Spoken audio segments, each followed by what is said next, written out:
Hi everyone, this is J7 bringing you another Final Fantasy Tactics video.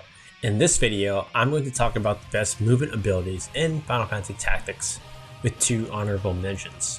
First off, we are going with Teleport. It has Ignore Height, Fly, and Obstacle Bypassing all built in one.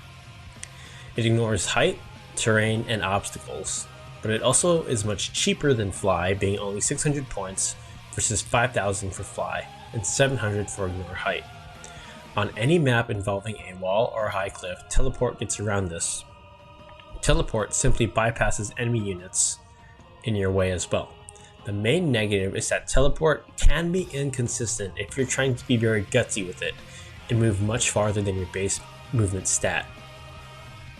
If you always use it within reasonable distances, however, it's pretty reliable. In fact, because of its terrain ignoring properties, you really don't need to target Teleport more than 2 or 3 panels beyond your natural move range. For our next best movement ability, it's Move Plus 3. In the original game, Move Plus 3 can't be learned by females, but in the War of the Lions version, females can learn this by becoming a Dark Knight. Male units can learn Move Plus 3 by becoming a Bard, and it costs 1,000 job points to learn. There are very few obstacles that would require more than 2 turns for a Move Plus 3 unit to reach, as opposed to what a teleporter could reach in one. I agree that teleporters can have the advantage here, but Move Plus 3 does have the advantage on plain maps and in consistency. The next 2 movement abilities are some honorary mentions. Although they don't improve your actual mobility and movement, they help you do other things. For our first honorary mention, it's going to be Manafront. It restores your MP every time you move.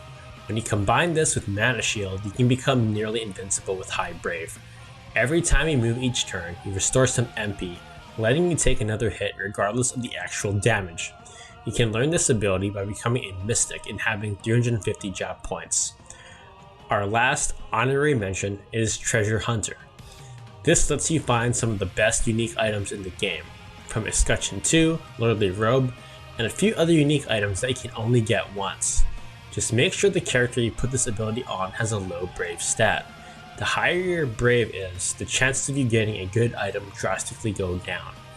Rafa makes a great unit for this, but I still suggest reducing her bravery even further. Treasure Hunter can be learned by being a chemist, and it takes 100 job points to learn. This video might seem a bit redundant since Final Fantasy Tactics has been out for over 2 decades, but for those who might not know about these abilities, I hope you all find this helpful. Thank you all again for watching, and if you love Final Fantasy Tactics, consider liking and subscribing for more videos.